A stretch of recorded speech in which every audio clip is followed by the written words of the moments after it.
ಆ ಬಂಡೆ ಮೇಲೆ ನನ್ನ ಜೀವನ ನಾನು ಇಟ್ಟಿದ್ದೀನಿ. I surrendered my life on that rock and the rock will take care of everything. Waves and wind cannot destroy the rock, but if that waves and wind applies to the rock, that will be destroyed. Not rock will be destroyed, that wave will be destroyed. ಅಲೆ ಗಾಳಿ ಒಂದು ಬಂಡೆಗೆ ಜೋರಾಗಿ ಹೊಡೆದ್ರೆ ಬಂಡೆ ಪುಡಿ ಪುಡಿ ಆಗೋದಿಲ್ಲ, ಹೊಡೆಯುವಂಥ ಅಲೆ ಪುಡಿ ಪುಡಿ ಆಗುತ್ತೆ. ಗಾಳಿ ಬ್ರೇಕ್ ಆಗೋಗುತ್ತೆ, ಗಾಳಿ ಚದುರು ಹೋಗುತ್ತೆ, ಬಂಡೆ ಚದುರು ಹೋಗೋದಿಲ್ಲ. ನಿನ್ನ ಟ್ರಸ್ಟ್, ನಿನ್ನ ಜೀವನ ಆ ಬಂಡೆ ಮೇಲೆ ಇಟ್ಟರೆ ಆ ಬಂಡೆ ಎಲ್ಲ ನೋಡ್ಕೊಳ್ಳುತ್ತೆ. ಆ ಬಂಡೆ ಯೇಸು. Price the lord. ನಮ್ಮಲ್ಲಿ ಅನೇಕರ ಒಂದು ಪ್ರಶ್ನೆ ಆಗಿದೆ, ಕ್ವಶನ್ ಆಫ್ ಮೆನಿ ಪೀಪಲ್, ನಾವು ಮತ್ತೆ ಹೇಗೆ ಜೀವಿಸಬೇಕು ಈ ಪ್ರಪಂಚದಲ್ಲಿ ಅಂತ. ಸುಮಾರೆಲ್ಲ ವಾಕ್ಯಗಳನ್ನೆಲ್ಲ ಕೇಳಿಸ್ಕೊಂಡಾದಮೇಲೆ, after attending many retreats, Bible classes, ಜನಕ್ಕೆ ಫೈನಲ್ ಆಗಿ ಆಗಿರೋದೇನು ಗೊತ್ತಾ, ದೊಡ್ಡ ಒಂದು ಕ್ವಶನ್ ಸಿಕ್ಕಿದೆ ಈಗ. ಕ್ವಶನ್ ಏನು ಕೇಳಿದರೆ, then how should we live? ನಾವು ಈ ಲೋಕದಲ್ಲಿ ಮತ್ತಿನ್ನು ಹೇಗೆ ಬದುಕಬೇಕು? ನೀವು ನಮಗೆ ಬದುಕೋಕ್ಕೆ ಬಿಡ್ತಾ ಇಲ್ಲ. ಕೆಲವರು ಹೇಳ್ತಾರೆ, ನೀವು ನಮಗೆ ಬದುಕೋಕ್ಕೇ ಬಿಡ್ತಾ ಇಲ್ಲ. ಹಾಗೆ ಮಾಡಿದರೂ ತಪ್ಪು, ಹೀಗೆ ಮಾಡಿದರೂ ತಪ್ಪು, ಅದು ಮಾಡಿದರೂ ತಪ್ಪು. ಕೆಲವು ಟೈಮ್ ಹೇಳ್ತೀರಿ ಏನೂ ಮಾಡಲಿಕ್ಕಿಲ್ಲ ಅಂತ. ಸೊ ಟೋಟಲ್ ಹೇಗೆ ಬದುಕಬೇಕೀಗ? ಅಲ್ವಲ್ಲೇನಕ್ಕ, ಹೇಗೆ ಬದುಕಬೇಕೀಗ? ಹೌ ವಿ ಶುಡ್ ಲಿವ್ ಅಲ್ವಾ? ಸೊ ನಾವು ಬೈಬಲ್ ಪೂರ್ತಿ ಸರ್ವೆ ಮಾಡಿ ನೋಡುವಾಗ ಬೈಬಲ್ ನಮಗೆ ಹೇಳುತ್ತೆ, ಅಥವಾ ದೇವರ ವಾಕ್ಯ ನಮಗೆ ಹೇಳ್ಕೊಡೋದು ಇಷ್ಟೇ, ತುಂಬ ಸಿಂಪಲ್. ದೇವ್ರನ್ನ ಅರ್ಥ ಮಾಡ್ಕೊಳ್ತಾ ಇರು ಅಷ್ಟೆ. ದೇವ್ರನ್ನ ಅರ್ಥ ಮಾಡಿಕೊಂಡು ಬದುಕು. ಹೆಂಗೆ ಬದುಕಬೇಕಂತೆ? ದೇವ್ರನ್ನ ಅರ್ಥ ಮಾಡ್ಕೋ, ಬದುಕು ಅಷ್ಟೇ. Know God and live. ಆಗ ಒಳ್ಳೆ ಲೈಫ್ ಲೀಡ್ ಮಾಡ್ಬೋದು. ಬೇರೆ ನೀವೇನು ಪ್ರಾರ್ಥನೆ ಮಾಡಿದ್ರು, ಎಷ್ಟು ವಾಕ್ಯ ಓದಿದ್ರು, ಎಷ್ಟು ಚರ್ಚಿಗೆ ಹೋದರು, ಏನೆಲ್ಲ ಧ್ಯಾನ ಕೂಟಗಳಲ್ಲಿ ಭಾಗವಹಿಸಿದ್ರು, ಎಷ್ಟು ಬೈಬಲ್ ಕ್ಲಾಸ್ ಅಟೆಂಡ್ ಆದರೂ ಅಷ್ಟೇ ಅಷ್ಟೇ. ಫೈನಲ್ ಕನ್ಕ್ಲೂಷನ್ ಇಷ್ಟೇ, ದೇವ್ರನ್ನ ಅರ್ಥ ಮಾಡ್ಕೊ. ಇವತ್ತು ಎಷ್ಟು ಅರ್ಥ ಮಾಡ್ಕೊಳಕ್ಕಾಗತ್ತೆ ಅಷ್ಟು ನೀನು ಸಂತೋಷವಾಗಿ ಬದುಕ್ತೀಯ. ಇನ್ನು ನಾಳೆ ಬೆಳಗ್ಗೆ ಎದ್ದರೆ ಮತ್ತೆ ಕಂಟಿನ್ಯೂ ಮಾಡು, ನಾಡಿದ್ದೆದ್ದರೆ ಕಂಟಿನ್ಯೂ ಮಾಡು. ಬೇರೆ ಏನೂ ಕೆಲಸ ಇಲ್ವ ನಮಗೆ ಕೇಳಿದರೆ, ನೀವು ಏನಾದರೂ ಕೆಲಸ ಮಾಡಿ, ಅದು ನಿಮಗೆ ಬಿಟ್ಟಿದ್ದು. ಆದರೆ ಬೈಬಲ್ ಹೇಳೋದಿಷ್ಟೇ, ಅಥವಾ ದೇವರ ಆತ್ಮ ಹೇಳೋದಿಷ್ಟೇ. ಏನು? ಉಪದೇಶಕನ ಪುಸ್ತಕ 1ನೇ ಅಧ್ಯಾಯದಲ್ಲಿ 2-3ನೇ ವಾಕ್ಯ ಹೇಳುತ್ತೆ, ವ್ಯರ್ಥವೋ ವ್ಯರ್ಥ ಎಲ್ಲವೂ. ನೀವೇನಾದರೂ ಮಾಡಿ, ಆದರೆ ದೇವರು ಅದಕ್ಕೂ ಏನಾದರೂ ಒಂದು ಉತ್ತರ ಕೊಡಬೇಕಲ್ಲ. ಕೆಲವು ಹೇಳ್ತಾರೆ, ನೀವೇನು ಹೇಳ್ತೀರಿ ಬ್ರದರ್ ಅಂತ. ನನಗೆ ಹೇಳಲಿಕ್ಕೇನೂ ಇಲ್ಲ, ದೇವ್ರು ಏನು ಹೇಳಿದಾರೋ ಅದೇ ಫೈನಲ್. ಸೊ ದೇವ್ರು ಏನು ಹೇಳಿದ್ದಾರೆ ಓದಿ.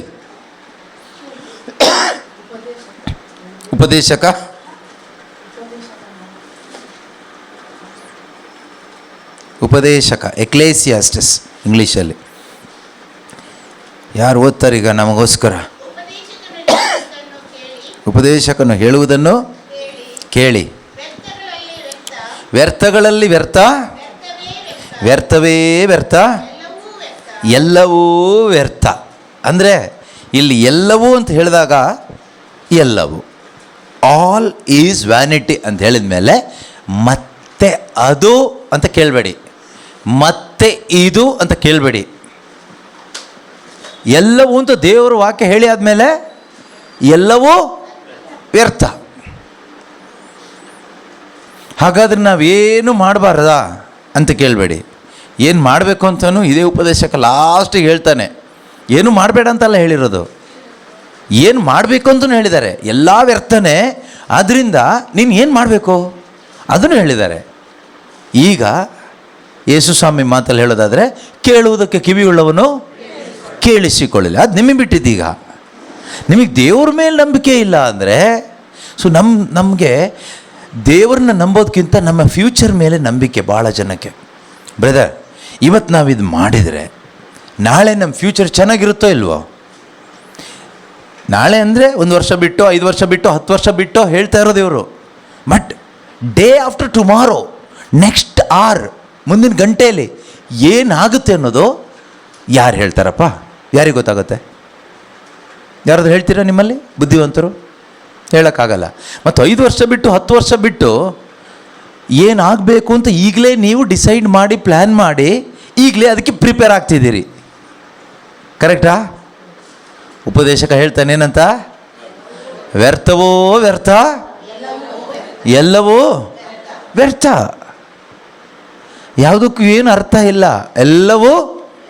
ನೀವು ಕೇಳ್ಬೋದು, ಹಾಗಾದರೆ ಇಡೀ ಪ್ರಪಂಚದಲ್ಲಿ ಇಷ್ಟೆಲ್ಲ ಜನ ಕೋಟ್ಯಾಂತರ ರೂಪಾಯಿ ಖರ್ಚು ಮಾಡಿ ಇಷ್ಟೆಲ್ಲ ಮಾಡ್ತಾ ಇದ್ದಾರಲ್ವಾ, ಟೈಮ್ ಎಲ್ಲ ಸ್ಪೆಂಡ್ ಮಾಡಿ, ಎನರ್ಜಿ ಸ್ಪೆಂಡ್ ಮಾಡಿ, ಇದೆಲ್ಲ ವ್ಯರ್ಥನ ಕೇಳಿದರೆ ಬೈಬಲ್ ಹೇಳುತ್ತೆ ಆಲ್ ಈಸ್ ವ್ಯಾನಿಟಿ. ಬೈಬಲ್ ಹೇಳುತ್ತೆ all is vanity. Shishu brother ಹೇಳ್ತಾರೆ ಅಂತ ಹೇಳಬೇಡಿ ಆಮೇಲೆ, ಆಯಿತಾ? ಎಕ್ಲೇಸಿಯಾಸ್ಟಿಸ್ ಚಾಪ್ಟರ್ 1 ವರ್ಸ್ 2 ಏನು ಹೇಳುತ್ತೆ? Vanity of vanities says the teacher, vanity of vanities, all is vanity. ಎಲ್ಲವೂ ವ್ಯರ್ಥ, ಎಲ್ಲದೂ ವ್ಯರ್ಥ. ಈ ಲೋಕದಲ್ಲಿ ಮನುಷ್ಯನು ಪಡುವ ಎಲ್ಲ ಪ್ರಯಾಸದಿಂದ ಅವನಿಗೆ ದೊರಕುವ ಲಾಭವಾದರೂ ಏನು? ಏನು ಲಾಭ? ಏನು ಲಾಭ ಸಿಗುತ್ತೆ? ಯೋಬ ಹೇಳ್ತಾನೆ, ನಾನು ಬರೀ ಕೈಯಲ್ಲಿ ಬಂದೆ. ಈ ಭೂಮಿಗೆ ಬರಬೇಕಾದ್ರೆ ಆ ನೋಟ್ಬುಕ್ಕು ಪೆನ್ನು ಕೂಡ ನಾನು ತಗೊಬರಲಿಲ್ಲ. ನಿಮ್ಮ ಕೈಯಲ್ಲೆಲ್ಲ ಇದೆ, ಬರಿತಾ ಇದ್ದೀರಲ್ವಾ, ಅದು ಕೂಡ ವ್ಯರ್ಥನೇ. ಒಂದು ನೋಟ್ ಪುಸ್ತಕ ಪೆನ್ ಕೂಡ ನಾನು ತಗೊಂಡು ಬಂದಿಲ್ಲ. ಒಂದು ಪ್ಯಾಂಟು ಶರ್ಟು ತಗೊಂಡು ಬಂದಿಲ್ಲ. ಊಟನೂ ತಗೊಂಡು ಬಂದಿಲ್ಲ. ನಾನು ಏನನ್ನು ಕೂಡ ತಗೊಂಡು ಬಂದಿಲ್ಲ. ಎಲ್ಲವೂ ಕೂಡ ವ್ಯರ್ಥ, ಎಲ್ಲವೂ ಕೂಡ ವ್ಯರ್ಥ. ಮನುಷ್ಯನು ಈ ಲೋಕದಲ್ಲಿ ಪಡುವ ಎಲ್ಲ ಪ್ರಯಾಸ ಯಾವುದಕ್ಕಾಗಿ ಹೇಳಿ? ನೀವೇ ಹೇಳಿ. ನೀವು ಈ ಲೋಕದಲ್ಲಿ ಪ್ರಯಾಸ ಪಡ್ತೀರಾ ಯಾವುದಕ್ಕಾಗಿ? ನೀವು ಹೇಳಲ್ಲ, ನಾನೇ ಹೇಳ್ತೀನಿ. ನಿಮ್ಮ ಸುಖಕ್ಕಾಗಿ. ಕರೆಕ್ಟ್ ಆದರೆ ಕರೆಕ್ಟು ಅಂತ ಹೇಳಿ, ಇಲ್ಲ ಅಂದರೆ ತಪ್ಪು ಅಂತ ಹೇಳಿ. ನಿಮ್ಮ ಸುಖಕ್ಕಾಗಿ ಹೌದೋ ಅಲ್ವೋ ಹೇಳಿ, ಪ್ರಾಮಾಣಿಕವಾಗಿ ಹೇಳಿ, ಮನಸ್ಸಾಕ್ಷಿಗೆ ವಿರುದ್ಧವಾಗಿ ಸುಳ್ಳು ಹೇಳಬೇಡಿ. ಹೌದಾ? ಆದ್ರೆ ಒಂದಿನ ಸತ್ತೋಗ್ತೀರಾ? ಸತ್ತೋದ್ಮೇಲೆ ಸುಖವಾಗಿರ್ತೀರಾ? ಗೊತ್ತಿಲ್ಲ. ಇಲ್ಲ ಅಂತ ಹೇಳೋಕ್ಕಾಗಲ್ಲ, ಗೊತ್ತಿಲ್ಲ ಅಲ್ವಾ? ಸೊ ಆದ್ದರಿಂದ ಬೈಬಲ್ ಹೇಳುತ್ತೆ everything is vanity, all is vanity. ಎಲ್ಲವೂ ಕೂಡ ಖಾಲಿ, ಏನು ಪ್ರಯೋಜನ ಇಲ್ಲ, ಎಂಟಿ, ಯೂಸ್ಲೆಸ್. ಆದರೆ ನಾವು ತುಂಬ ಥಿಂಕ್ ಮಾಡ್ತೀವ? ತುಂಬ ಥಿಂಕ್ ಮಾಡ್ತೀವಲ್ವಾ? ಯಾವುದ್ರ ಬಗ್ಗೆ ಥಿಂಕ್ ಮಾಡ್ತೀವಿ? ಇವತ್ತಿನ ಬಗ್ಗೆನಾ, ನಾಳೆ ಬಗ್ಗೆನಾ? ನೀವೇ ಹೇಳಿ. ನೀವು ಇವತ್ತು ಬದುಕ್ತಾ ಇರೋದು ನಾಳೆ ಬಗ್ಗೆ ಥಿಂಕ್ ಮಾಡಿ ಇವತ್ತು ಬದುಕ್ತಾ ಇದ್ದೀರೋ, ಅಥವಾ ಇವತ್ತು ಬಗ್ಗೆ ಯೋಚನೆ ಮಾಡಿ ಬದುಕ್ತಾ ಇದ್ದೀರೋ? ಪ್ರತಿಯೊಬ್ಬರು ನಾವು ಹೆಚ್ಚಿನವ್ರು ಬದುಕೋದು ನಾಳೆ, ಅಂದರೆ ಮುಂದಿನ ವರ್ಷ, ಮುಂದಿನ ತಿಂಗಳು, ಮುಂದಿನ ದಿವಸಗಳಲ್ಲಿ ನಾವು ಚೆನ್ನಾಗಿರಬೇಕಾದ್ರೆ ಇವತ್ತು ನಾವು ಎಕ್ಸಸೈಸ್ ಮಾಡಬೇಕು. ಇವತ್ತು ಎಕ್ಸಸೈಸ್ ಮಾಡೋದು ಇವತ್ತು ಚೆನ್ನಾಗಿರೋದಕ್ಕೆ, ನಾಳೆ ಚೆನ್ನಾಗಿರೋದಕ್ಕೆ? ಪ್ರತಿಯೊಂದು ಈ ಪ್ರಪಂಚದಲ್ಲಿ ನಾವೇನು ಥಿಂಕ್ ಮಾಡ್ತೀವೋ, ಏನು ಮಾಡ್ತಿದ್ದೀವೋ, ಪ್ರತಿಯೊಂದು ನಾಳೆ ಚೆನ್ನಾಗಿರ್ತೀವಿ ಅಥವಾ ಚೆನ್ನಾಗಿರಬೇಕು ಅಂದರೆ ಈ ಸುಖಕ್ಕೋಸ್ಕರನೇ ನಾವೆಲ್ಲ ಈ ಪ್ರಾರ್ಥನೆ ಮಾಡೋದು, ಅದಕ್ಕೋಸ್ಕರನೇ, ಪ್ರತಿಯೊಂದು ಅದಕ್ಕೋಸ್ಕರನೇ. ಆದರೂ ಒಂದು ದಿನ ಏನಾಗ್ತೀವಿ? ಒಂದಿನ ಸತ್ತೋಗ್ತೀವಿ. ಅದು ಯಾವ ದಿನ ಅಂತ ಗೊತ್ತಿಲ್ಲ ಅಲ್ವಾ? ಸೊ ಯೇಸು ಸ್ವಾಮಿ ಹೇಳ್ತಾರೆ ಮತ್ತಾಯನ ಶುಭ ಸಂದೇಶದಲ್ಲಿ 6ನೇ ಅಧ್ಯಾಯ 33ನೇ ವಾಕ್ಯ ತನಕ ನಾವು ಓದ್ತೀವಿ, ಅಲ್ಲಿಗೆ ಬಿಟ್ಬಿಡ್ತೀವಿ. ಆದರೆ ಅದರಲ್ಲಿ ಲಾಸ್ಟ್ ಇನ್ನೊಂದು ವಾಕ್ಯ ಇದೆ, ಅದನ್ನು ನಾವು ಸಾಧಾರಣವಾಗಿ ಓದೋಕ್ಕೆ ಹೋಗಲ್ಲ. ಆದರೆ ಇವತ್ತು ಓದೋಣ. ಆದುದರಿಂದ ನಾಳೆಯ ಚಿಂತೆ ನಿಮಗೆ ಬೇಡ, ನಾಳೆಯ ಚಿಂತೆ ನಿಮಗೆ ಬೇಡ, ನಾಳೆಯ ಚಿಂತೆ ನಾಳೆಗೆ ಇರಲಿ, ನಾಳೆ ಚಿಂತೆ ನಾಳೆಗೆ ಇರಲಿ, ಇಂದಿನ ಪಾಡೆ ಇಂದಿಗೆ ಸಾಕು. ಸ್ವಲ್ಪ ಇಂಗ್ಲೀಷಲ್ಲಿ ಹೇಗಿದೆ ಗೊತ್ತಾ? So do not worry about tomorrow, for tomorrow will bring worries of tomorrow will bring what? ನಾಳೆನೂ ಇದೆ ಮೂಟೆ ಹೊತ್ಕೊಳ್ಳಿಕ್ಕೆ. ನಾಳೆ ನಿಮಗೆ ಬ್ಲೆಸ್ಸಿಂಗ್ ಅಂತ ಹೇಳಲಿಲ್ಲ. Tomorrow will bring blessing for your life ಅಲ್ಲ, tomorrow will bring worries of its own. ನಾಳೆ ಅನ್ನೋ ದಿವಸಕ್ಕೆ ಅದರದೇ ಆದ ಪೇಚಾಟಗಳಿದೆ. ನಾಳೆಗೆ ನಾಳೆದೇ ಕಷ್ಟ ಇದೆ, ನಾಳೆಗೆ ನಾಳೆದೇ 100 ಟ್ರಬಲ್ಸ್ಗಳಿದೆ. ನಾಳೆ ಅಂದರೆ ಮುಂದಿನ ವಾರದ್ದು, ಮುಂದಿನ ತಿಂಗಳಿದ್ದು, ಮುಂದಿನ ವರ್ಷದ್ದೆಲ್ಲ. ದಟ್ ಮೀನ್ಸ್ ದೇವರ ವಾಕ್ಯಲ್ಲಿ ಏನು ಹೇಳ್ತಾ ಇದೆ ಅಂದರೆ, the world is decaying day by day, year by day year, not improving. Okay, not improving but decaying. ಪ್ರಪಂಚ, ಲೋಕ ದಿನದಿಂದ ದಿನಕ್ಕೆ, ವರ್ಷದಿಂದ ವರ್ಷಕ್ಕೆ ಒಳ್ಳೆಯದಾಗ್ತಾ ಇಲ್ಲ, ಇಂಪ್ರೂವ್ ಆಗ್ತಾ ಇಲ್ಲ, ಹಾಳಾಗ್ತಾ ಇದೆ ಅಂತ. ಅದಕ್ಕೆ ಬೆಸ್ಟ್ ಎಕ್ಸಾಂಪಲ್ ನಮ್ಮ ದೇಹಗಳೇ ಸಾಕು. ನಮ್ಮ ದೇಹ ದಿನದಿಂದ ದಿನಕ್ಕೆ ಇಂಪ್ರೂವ್ ಆಗ್ತಾ ಇದೆಯಾ, ಹಾಳಾಗ್ತಾ ಇದೆಯಾ? ದಿನದಿಂದ ದಿನಕ್ಕೆ ನಮ್ಮ ದೇಹಗಳು, ಕಣ್ಣುಗಳು ಹೊಸದಾಗ್ತಾ ಇದೆಯಾ, ಕಿಡ್ನಿಗಳು ಹಳೇದಾಗ್ತಾ ಇದೆಯಾ, ಹಾರ್ಟು ಲಿವರು ಎಲ್ಲ ಫಂಕ್ಷನ್ ಮಾಡಿ ಮಾಡಿ ಎವ್ರಿ ಡೇ ಫ್ರೆಶ್ ಆಗ್ತಾ ಇದೆಯಾ, ಅಥವಾ ದುರ್ಬಲ ಆಗ್ತಾ ಇದೆಯಾ? ಇದು ದುರ್ಬಲ ಆಗಿ ಆಗಿ ಆಗಿ ಆಗಿ ಒಂದು ದಿನ ಮಣ್ಣಿಗೆ ಹೋಗುತ್ತೆ. ನಾವು ಮಣ್ಣಿಗೆ ಹೋಗ್ಲಿಕ್ಕೂ ಬಿಡಲ್ಲ, ನಮ್ಗೆ ಆಸೆ ಇನ್ನೂ ಸ್ವಲ್ಪ ಸುಖ ಪಡೋಣ ಅಂತ. ಅದಕ್ಕೇನೇನು ಮಾಡ್ತೀವಿ, ಸಾಧ್ಯವಾದಷ್ಟು ಟ್ರೀಟ್ಮೆಂಟ್ ಎಲ್ಲ ಕೊಟ್ಟು ಅದಕ್ಕೆ ಎಲ್ಲ ಮಾಡಿ ಲಾಸ್ಟಿಗೆ ಒಂದಿನ ಹೋಗುತ್ತೆ. ಬುದ್ಧಿವಂತರ ದಡ್ರ ನೋಡಿ. ಯೇಸು ಸ್ವಾಮಿ ಇಷ್ಟೆಲ್ಲ ಹೇಳಿದರು, ನಾವು ಇದನ್ನು ಸೀರಿಯಸ್ ಆಗಿ ತಗೊಳ್ತೀವ? ಏನು ಹೇಳ್ತಿದ್ದಾರೆ? ನಾಳೆಯ ಚಿಂತೆ ನಿಮಗೆ ಬೇಡವೇ ಬೇಡ. ಯಾಕೆ ಬೇಡ ಅಂದ್ರೆ ಗೊತ್ತಾ, ನಾಳೆ ಇವತ್ತಿನಕ್ಕಿಂತ ಜಾಸ್ತಿ ಪ್ರಾಬ್ಲಮ್ ನಾಳೆ ಇದೆ. ನೀವು ಚಿಂತೆ ಮಾಡೋದ್ರಿಂದ ಪ್ರಾಬ್ಲಮ್ ಸಾಲ್ವ್ ಆಗಲ್ಲ. ನೀವು ಪ್ಲ್ಯಾನ್ ಮಾಡ್ತೀರಿ ಇವತ್ತು, ನಮ್ಮದೊಂದು ಬೆಟರ್ ಫ್ಯೂಚರ್ಗೋಸ್ಕರ ಇವತ್ತು ನಾವು ಕಷ್ಟಪಡ್ತಾ ಇರೋದು. ಇವತ್ತು ಕಷ್ಟಪಟ್ಟರೆ ನಾಳೆ ಸುಖ. ಬ್ರದರ್, ಯಾರು ಹೇಳಿದರು? ದೇವ್ರು ಹೇಳಿದ್ರ?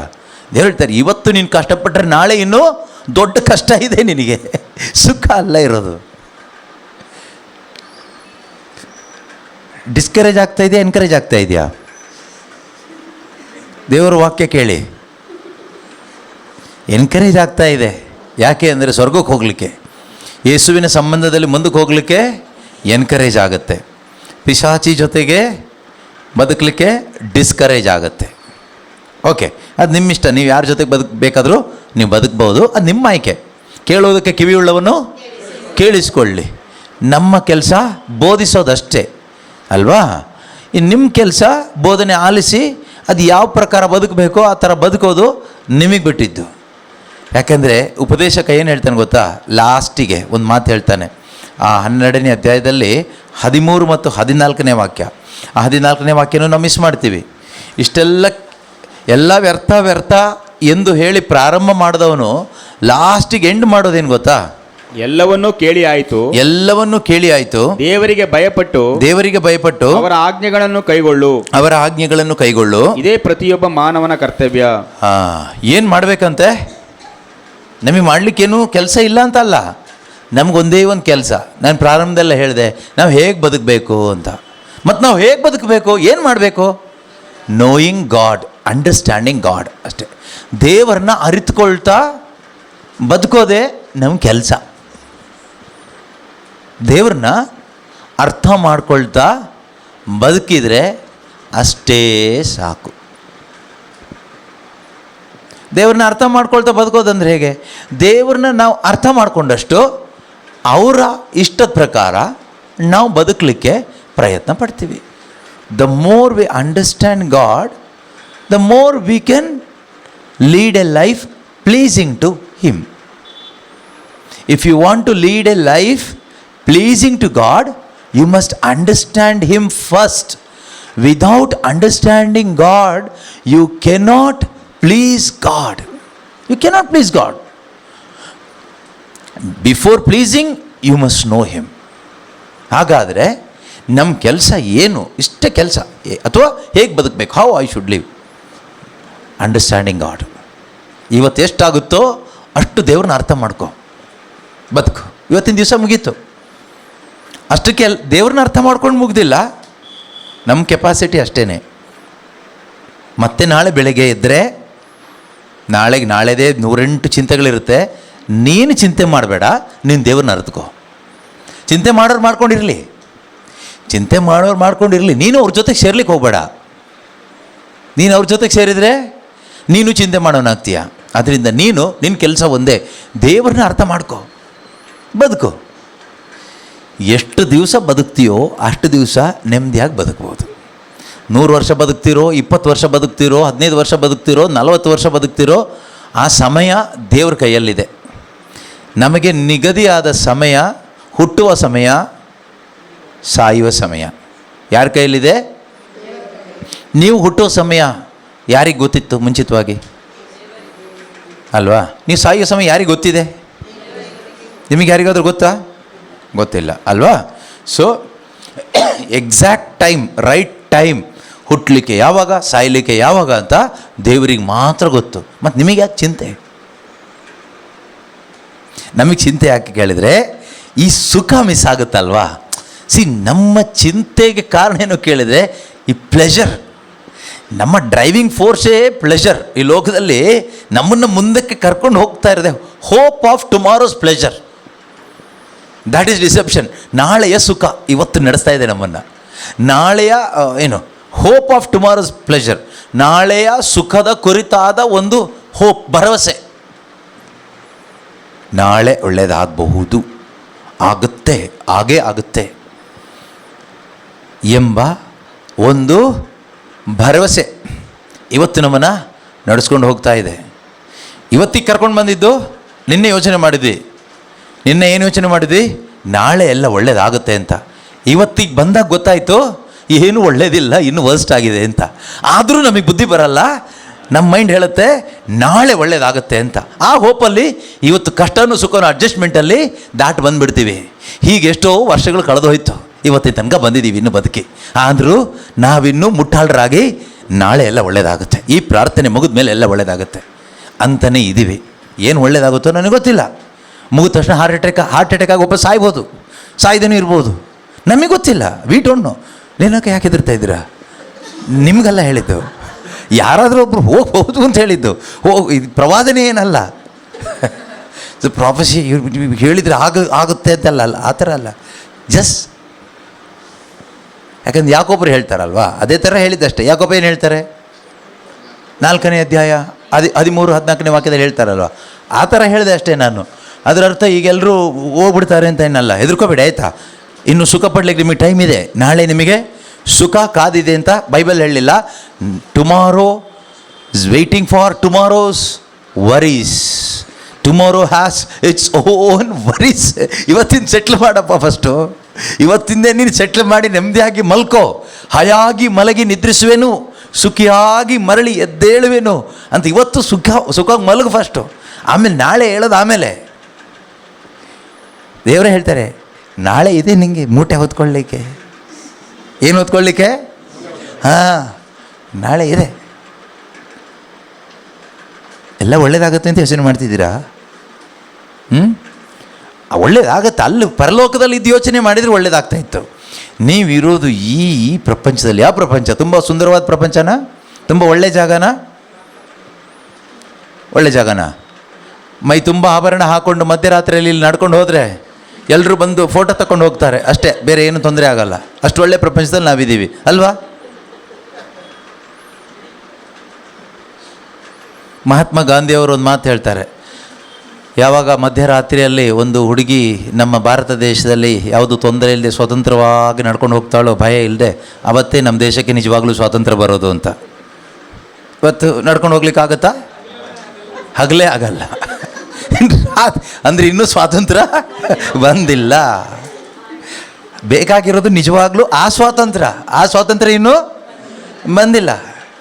ಮತ್ತು ಸ್ವಾತಂತ್ರ್ಯ ಸಿಕ್ಕಿ ಪ್ರಯೋಜನ ಏನಾಗಾದರೆ? ಯಾವ ಸ್ವಾತಂತ್ರ್ಯ ಸಿಕ್ಕಿರೋದು ಅಲ್ವಾ?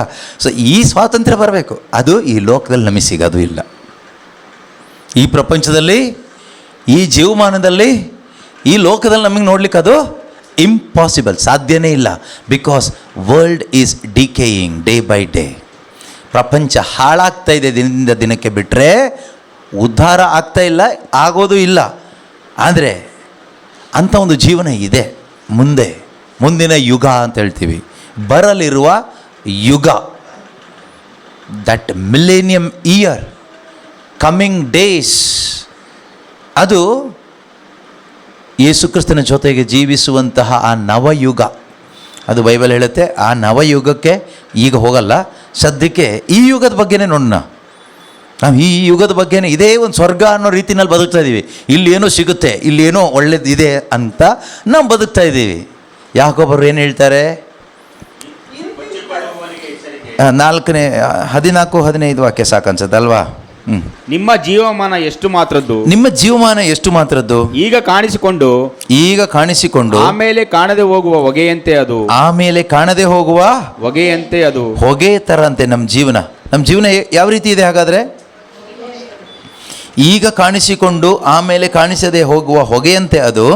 ಆದ್ದರಿಂದ ನೀವು ಅಂತ ಮಾತನ್ನು ಬಿಟ್ಟು, ನೀವು ಅಂತ ಹಂಗೆ ಮಾಡೋಣ, ಹಿಂಗೆ ಮಾಡೋಣ, ಹೆಂಗೆ ಮಾಡೋಣ, ಇಂತಿಂಥ ಪಟ್ಟಣಕ್ಕೆ ಹೋಗೋಣ, ಅಲ್ಲಿ 1 ವರ್ಷ ಇದು ವ್ಯಾಪಾರ ಮಾಡೋಣ, ಅತಿಯಾಗಿ ಲಾಭ ಸಂಪಾದನೆ ಮಾಡೋಣ ಎಂದೆಲ್ಲ ಆಲೋಚಿಸುವವರೇ, ನೀವು ಇಷ್ಟೆಲ್ಲ ಆಲೋಚಿಸಿದರೂ ನಾಳೆ ಏನಾಗುವುದು ನಿಮಗೆ ತಿಳಿಯದು. ನಾವು ಆಲೋಚನೆ ಮಾಡ್ತೀವಾ? ಇಷ್ಟು ಲಾಭ ಮಾಡೋಣ, ಅಷ್ಟು ಲಾಭ ಮಾಡೋಣ. ಯಾಕೆ ದೀಪಕ್ಕ ತಿರುಗಿ ನಿಮ್ಮ ಯಜಮಾನ್ರ ಕಡೆ ನೋಡ್ತಾ ಇದ್ದೀರಾ?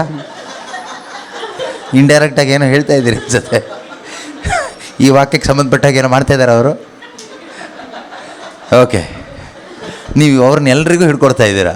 ಇಲ್ಲಿದ್ದವರೆಲ್ಲ ನೋಡ್ತಾ ಇದ್ದಾರೆ ಅವ್ರನ್ನೀಗ. ಅವ್ರೇನು ಸೀರಿಯಸ್ ಆಗಿ ಓದ್ತಾ ಇದ್ದಾರೆ. ಸೊ ಇದು ಫರಿಸಾಯರ ಮನೋಭಾವ. ಪಾಪಿ ಯಾವತ್ತೋ ಪಶ್ಚಾತ್ತಾಪ ಬಿಟ್ಟು ಸ್ವರ್ಗಕ್ಕೆ ಹೋಗ್ತಾ ಇರ್ತಾನೆ. ಫರಿಸಾಯ ಮಾತ್ರ ಇವನು ಹಿಂದೆ ಪಾಪ ಮಾಡಿದ್ದು ನೋಡ್ದ ಅಂತ ಪಾಪದ ಲಿಸ್ಟಿಗೆ ಕೂತ್ಕೊಳ್ದು. ಹಂಗಾಯ್ತಿದ್ದು ಕತೆ. ಓಕೆ, ನಾವು ಯೋಚನೆ ಮಾಡ್ತೀವಿ ಮನುಷ್ಯರು ಏನಂತ, ಇಂತಿಂಥ ದಿನ ಇಂತಿಂಥ ಪಟ್ಟಣಕ್ಕೆ ಹೋಗೋಣ, ಅಲ್ಲಿ 1 ವರ್ಷ ಇದ್ದು ವ್ಯಾಪಾರ ಮಾಡೋಣ, ಅತಿಯಾದ ಲಾಭ ಸಂಪಾದಿಸೋಣ ಎಂದೆಲ್ಲ ಆಲೋಚಿಸುವವರೇ. ಉಪದೇಶಕ ಹೇಳ್ತಾನೆ, ವ್ಯರ್ಥವೋ ವ್ಯರ್ಥ, ಎಲ್ಲವೂ ವ್ಯರ್ಥ, ಏನು ಪ್ರಯೋಜನ ಇಲ್ಲ ಅಂತ. ಈಗ ಕೇಳಿ, ನೀವು ಇಷ್ಟೆಲ್ಲ ಆಲೋಚಿಸಿದರು ನಾಳೆ ಏನಾಗುವುದು ನಿಮಗೆ? ನಾಳೆ ಏನಾಗುತ್ತೆ ನಿಮಗೆ ಗೊತ್ತಾ? ದೇವ್ರು ತಿಳಿಸ್ಕೊಟ್ರೂ ನಮ್ಗೆ ತಿಳಿತಾ ಇಲ್ಲ. ಯೇಸು ಸ್ವಾಮಿ ತಿಳಿಸ್ಕೊಟ್ಟಿದ್ದಾರೆ ಏನಂತ, ನಾಳೆ ಏನು ಬರುತ್ತಂತೆ? ಮೂಟೆ ಹೊತ್ಕೊಳ್ಳಿಕ್ಕೆ, ಭಾರ, ಬಳಲಿ ಬೆಂಡಾಗುವ ಭಾರ, ನೊಗ, ಇದೆಲ್ಲ ನಾಳೆ ಇದೆ. ಇವತ್ತಿಂದು 10% ಆದರೆ ನಾಳೆ 15% ಇರೋದು, ನಾಡಿದ್ದು 25% ಬರುತ್ತೆ, ಮುಂದಿನ ವರ್ಷಕ್ಕೆ 50%ಗೆ ಇರುತ್ತೆ. ಇದು ಏರಿ ಒಂದಿನ ಮನುಷ್ಯ ಏನಾಗ್ತಾನೆ, ಸತ್ತೇ ಹೋಗ್ತಾನೆ ಲಾಸ್ಟಿಗೆ. ಇಲ್ಲಾಂದರೆ ಬದುಕ್ತಾ ಇದ್ನಲ್ವಾ, ನಿತ್ಯಕ್ಕೂ ಜೀವಿಸ್ತಾ ಇದ್ನಲ್ವಾ? ಯಾಕೆ ಜೀವಿಸೋಕ್ಕಾಗ್ತಾ ಇಲ್ಲ ಹೇಳಿ? ಇದನ್ನು ಹೊತ್ತು ಚಿಂತೆ ಮಾಡಿ ಕೆಲವರು ಬೇಗ ಹೋಗ್ತಾರೆ, ಕೆಲವರು ಸ್ವಲ್ಪ ಲೇಟಾಗಿ ಹೋಗ್ತಾರೆ. ಹಳೇದಾಗುತ್ತೆ ಎಲ್ಲ. ಮನುಷ್ಯನ ಮೈಂಡು ಹಳೇದಾಗುತ್ತೆ, ಯೋಚನೆನೇ ನಿಲ್ಲೋದಿಲ್ಲ. ಹೇಳಿದ್ದನ್ನೇ ಹೇಳ್ತಾ ಇರ್ತೀವಿ ವಯಸ್ಸಾದಾಗ ಅಲ್ವಾ? ಈಗ ಹೇಳಿದ್ದನ್ನೇ ಮತ್ತೆ ರಿಪೀಟ್ ಮಾಡಿ ಮತ್ತೆ ಅದನ್ನೇ ಹೇಳ್ತಾ ಇರ್ತೀವಿ. ಕೇಳಿದ್ದನ್ನೇ ಕೇಳ್ತಾ ಇರ್ತೀವಿ. ಯಾರಾದರೂ ಬಂದರೆ ಇವ್ರು ಯಾರು ಅಂತ ಈಗ ತಾನೇ ಹೇಳಿರ್ತೀವಿ. ಮತ್ತೆ ಇವ್ರು ಯಾರು, ಮತ್ತು ಇವ್ರು ಯಾರು, ಇವ್ರು ಯಾಕೆ ಬಂದರು ಅವ್ರು ಹೇಳ್ತಾ ಇರ್ತಾರೆ, ಚಿಕ್ಕ ಮಗು ಥರ ಅಲ್ವಾ? ಸೊ ಇದು ಇಲ್ಲಿಂದ ಬೆಳೆದು ಬಂದು ಈ ಬ್ರೈನೂ ಹಾಳಾಗಿರುತ್ತೆ, ಬಾಡಿನೂ ಹಾಳಾಗಿರುತ್ತೆ, ಎಲ್ಲ ಹಾಳಾಗಿರುತ್ತೆ. ಇದು ಮನುಷ್ಯನ ಒಂದು ಹೀನ ಸ್ಥಿತಿ. ಇದೇ ನಿಮ್ಮದು ಪರಿಸ್ಥಿತಿ ಎಲ್ಲ ಆಗೋದು. ಇಷ್ಟೆಲ್ಲ ನಮಗೆ ಗೊತ್ತಿದ್ದರೂ ನಾವೇನು ಮಾಡ್ತೀವಿ, ನಾಳೆ ಏನು ಒಳ್ಳೇದಾಗುತ್ತೆ ಅಂತ ಒಂದು ಹೋಪ್ ಇಟ್ಕೊಂಡು ಪ್ರಾರ್ಥನೆ ಮಾಡ್ತೀವಿ. ನಾವೆಂಥ ಹೋಪ್ಲೆಸ್ ಆಗಿದ್ದೀವಿ. We hope for hopeless.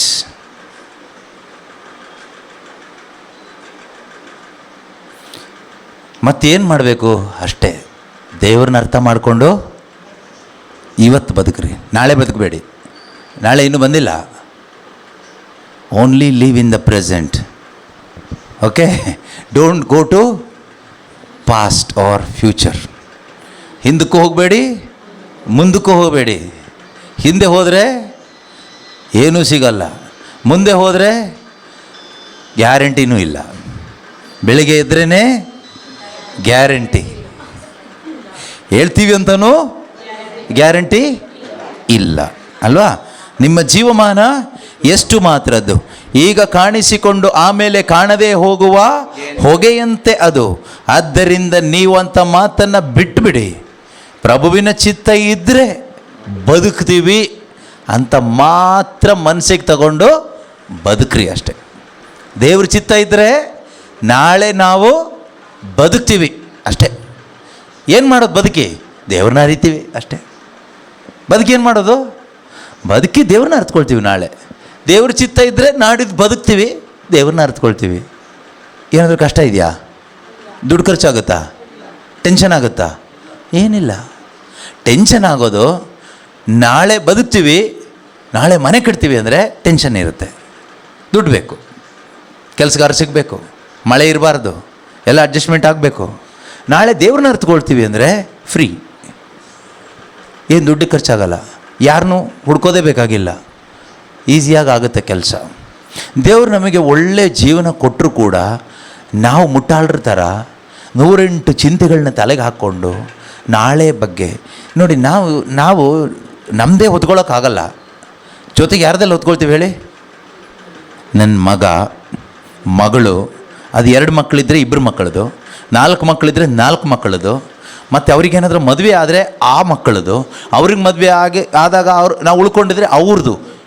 ಈ ಮಕ್ಕಳದು ಹೊತ್ಕೊಳ್ತೀವಿ, ಮೊಮ್ಮಕ್ಕಳದು ಹೊತ್ಕೊಳ್ತೀವಿ, ಎಲ್ಲ ಹೊತ್ಕೊಳ್ತೀವಿ. ಇಷ್ಟು ಮೂಟೆ ಹೊತ್ಕೊಂಡು ನಾವು ಬದುಕ್ತಾ ಇರೋದು. ಆಮೇಲೆ ಹೇಳ್ತೀವಿ ಸಮಾಧಾನ ಇಲ್ಲ. ಸಮಾಧಾನ ಎಲ್ಲಿ ಸಿಗುತ್ತೆ ನಿನಗೆ? ನೀನು ಈ ಮೂಟೆ ಹೊತ್ಕೊಂಡ್ರೆ ಎಲ್ಲಿ ಸಮಾಧಾನ ಸಿಗುತ್ತೆ? ಸರಿ, ಇಷ್ಟೆಲ್ಲ ಹೊತ್ಕೊಂಡು ಲಾಸ್ಟಿಗೆ ನೀನು ಆಗೋದೇನು? ಸಮಾಧಿಗೆ ಹೋಗಿ ಬೀಳ್ತೀಯ. ಇಷ್ಟೆಲ್ಲ ಗೊತ್ತಿದ್ದು ನೋಡೋಣ ಎಷ್ಟು ಜನ ಮಾನಸಾಂತರ ಪಟ್ಟು ನಾಳೆಯಿಂದ ನೆಮ್ಮದಿಯಾಗಿ ಯೇಸು ಸ್ವಾಮಿಗೋಸ್ಕರ ಅವ್ರ ಹಿಂದೆ ಬದುಕ್ತಾರೆ ಅಂತ ನೋಡೋಣ.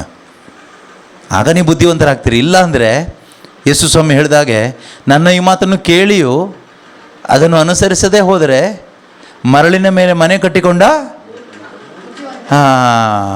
ಮರಳಿನ ಮೇಲೆ ಮನೆ ಕಟ್ಟು ಬುದ್ಧಿವಂತನಾ? ನೋಡಿ, ಮರಳಿನ ಮೇಲೆ ಮನೆ ಕಟ್ಟೋನು ಬುದ್ಧಿವಂತ ಅನ್ನೋ ಮಟ್ಟಕ್ಕೆ ನಾವು ಯೋಚನೆ ಮಾಡ್ತಾಯಿದ್ದೀವಿ. ನಾವೆಂಥ ಮುಟ್ಟಾಳ್ರಿ ಇರ್ಬೋದು ಯೋಚನೆ ಮಾಡಿ. ನಮ್ಮ ಮುಟ್ಟಾಳ್ತನ ಎಲ್ಲಿಗೆ ಹೋಗಿ ನಿಂತ್ಕೊಂಡಿದೆ? ಮರಳಿನ ಮೇಲೆ ಮನೆ ಕಟ್ಟಿದರೆ ಗಟ್ಟಿಯಾಗಿ ಇರ್ತೀವಿ ಅನ್ನುವ ಒಂದು ದೃಢ ನಂಬಿಕೆಗೆ ನಾವು ಹೋಗಿದ್ದೀವಿ ಅಂದರೆ ಪಿಶಾಚಿ ನಮ್ಮನ್ನು ಎಷ್ಟು ಬಂಧಿಸಿರ್ಬೋದು, ವಂಚಿಸಿರ್ಬೋದು, ಎಂಥ ಮಹಾ ವಂಚನೆಯೆಲ್ಲ ಬದುಕ್ತಾ ಇರ್ಬೋದು. ಥಿಂಕ್ ಮಾಡಿ ನೋಡಿ. ಕ್ರೈಸ್ತರೇ, ಕ್ರೈಸ್ತ ವಿಶ್ವಾಸಿಗಳೇ, ಇದು ನನ್ನ ಮಾತಲ್ಲ, ಯೇಸು ಸ್ವಾಮಿ ಹೇಳಿದ ಮಾತು. ನನ್ನ ಈ ಮಾತನ್ನು ಕೇಳಿಯು, ಮತ್ತಾಯ 7ನೇ ಅಧ್ಯಾಯ 24ರಿಂದ ಇರತಕ್ಕಂಥ ವಾಕ್ಯ ಅಲ್ವಾ? ನನ್ನ ಈ ಮಾತುಗಳನ್ನು ಕೇಳಿಯೂ ಅದರಂತೆ ನಡೆಯುವ ಪ್ರತಿಯೊಬ್ಬನು ಬುದ್ಧಿವಂತನಾಗ್ತಾನೆ. ಹಾಂ, ನೋಡೋಣ ಈಗ ಎಷ್ಟು ಜನ ಈ ವಾಕ್ಯ ಎಲ್ಲ ಇವತ್ತಿನ ಬೋಧನೆ ಕೇಳಿಸ್ಕೊಂಡು ನಿಜವಾಗಲೂ ಎಷ್ಟು ಜನ ಬುದ್ಧಿವಂತರಾಗ್ತೀರಿ ನೋಡೇ ಬಿಡೋಣ. ಬುದ್ಧಿವಂತರಿಗೆ ಸಂಭಾವನೆ ಇದೆ.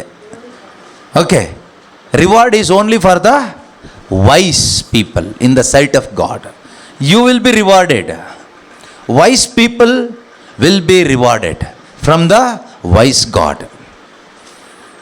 ದೇವರು ಖಂಡಿತವಾಗಲೂ ಬುದ್ಧಿವಂತರಿಗೆ ತಕ್ಕ ಸಂಭಾವನೆಯನ್ನು ಕೊಟ್ಟೇ ಕೊಡ್ತಾರೆ. ನೀವು ಬುದ್ಧಿವಂತರಾಗುವಾಗ ಲೋಕದ ದೃಷ್ಟಿಯಲ್ಲಿ ನೀವೇನಾಗ್ತೀರಿ? ಮುಟ್ಟಾಳರಾಗಿರ್ತೀರ. ದೇವರ ದೃಷ್ಟಿಯಲ್ಲಿ ಬುದ್ಧಿವಂತರಾಗಲಿಕ್ಕೆ ಬಯಸೋರೆಲ್ಲರೂ ನೆನ್ಪಿಟ್ಕೊಳ್ಳಿ, ಲೋಕದ ದೃಷ್ಟಿಯಲ್ಲಿ ನೀವು ಮೂರ್ಖರಾಗಿರ್ತೀರಾ. ಅದೇ ದೇವರ ದೃಷ್ಟಿಯಲ್ಲಿ ಬುದ್ಧಿವಂತರಾಗೋದು ಅಂದರೆ. ಆಗ ಲೋಕ ನಿಮ್ಮನ್ನು ಪ್ರೀತಿ ಮಾಡಲ್ಲ, ದ್ವೇಷ ಮಾಡುತ್ತೆ. ಯಾಕೆ ಅಂದರೆ ಇವನು ಯಾಕೋ ನಮಗೆ ಸೆಟ್ ಆಗ್ತಾ ಇಲ್ಲ, ಇವಳು ಯಾಕೋ ನಮ್ಮ ಒಂದು ಥಿಂಕಿಂಗ್ ಪ್ಯಾಟರ್ನ್ಗೆ ಸೆಟ್ ಆಗ್ತಾ ಇಲ್ಲ, ನಮಗೆ ಅಡ್ಜಸ್ಟ್ ಆಗ್ತಾ ಇಲ್ಲ. ನೀವು ದೇವರಿಗೂ ಮನುಷ್ಯನಿಗೂ ಸೆಟ್ ಆಗೋಕ್ಕಾಗಲ್ಲ, ಒಟ್ಟಿಗೆ ಸೆಟ್ ಆಗೋಕ್ಕಾಗಲ್ಲ. ಯೇಸು ಸ್ವಾಮಿ ಹೇಳ್ತಾರಲ್ಲ, ಇಬ್ಬರು ಯಜಮಾನರಿಗೆ ನೀವು ಸ್ಲೇವ್ ಆಗಲಿಕ್ಕೆ ಅಥವಾ ಸೇವೆ ಮಾಡಲಿಕ್ಕೆ ಆಗಲ್ಲ. ಒಂದು ದೇವರಿಗೆ ಸೇವಕರಾಗಿರ್ತೀರಿ, ಸ್ಲೇವ್ ಆಗಿರ್ತೀರಿ, ಗುಲಾಮರಾಗಿರ್ತೀರಿ, ಅಥವಾ ದೇವರ ಮೈಂಡಿಗೆ ಸೆಟ್ ಆಗಿ ಬದುಕ್ತೀರಿ, ಅಥವಾ ನಿಮ್ಮ ಜೊತೆಲಿರೋ ಮನುಷ್ಯರ ಮೈಂಡಿಗೆ ಸೆಟ್ ಆಗಿ ಬದುಕ್ತೀರಿ. ದೇವ್ರ ಮೈಂಡಿಗೆ ನೀವು ಸೆಟ್ ಮಾಡ್ಕೊಳ್ಳೋಕೆ ಹೋಗಿದ್ರೆ, ನಿಮ್ಮ ಮೈಂಡ್ನ ಸೆಟ್ ಮಾಡ್ಕೊಂಡು ಬದುಕಲಿಕ್ಕೆ ಹೋದ್ರೆ ಜೊತೆಲಿದ್ದವರೆಲ್ಲ ಶತ್ರುಗಳಾಗ್ತಾರೆ. ಇನ್ನು ಮನುಷ್ಯರ ಜೊತೆಗೆ ನೀವು ಅವ್ರ ಮೈಂಡಿಗೆ ನೀವು ಸೆಟ್ ಆಗಿ ಬದುಕಿದ್ರೆ ನೀವು ದೇವ್ರಿಗೆ ಶತ್ರುಗಳಾಗ್ತೀರಿ. ಈಗ ನೀವು ಡಿಸೈಡ್ ಮಾಡಿ ಯಾರ ಜೊತೆಗೆ ಬದುಕಬೇಕು ಅಂತ. ನನ್ನ ಈ ಮಾತುಗಳನ್ನೆಲ್ಲ ಕೇಳಿಯೂ ಅದರಂತೆ ನಡೆಯುವ ಪ್ರತಿಯೊಬ್ಬನು ಬಂಡೆಯ ಮೇಲೆ ಮನೆ ಕಟ್ಟಿಕೊಂಡ ಬುದ್ಧಿವಂತನನ್ನು ಹೋಲುತ್ತಾನೆ. ಮಳೆ ಬಿತ್ತು ನೆರೆ ಬಂತು, ಗಾಳಿ ಬೀಸಿ ಮನೆಗೆ ಅಪ್ಪಳಿಸಿತು, ಆದರೂ ಅದು ಬೀಳಲಿಲ್ಲ. ಯಾಕೆ?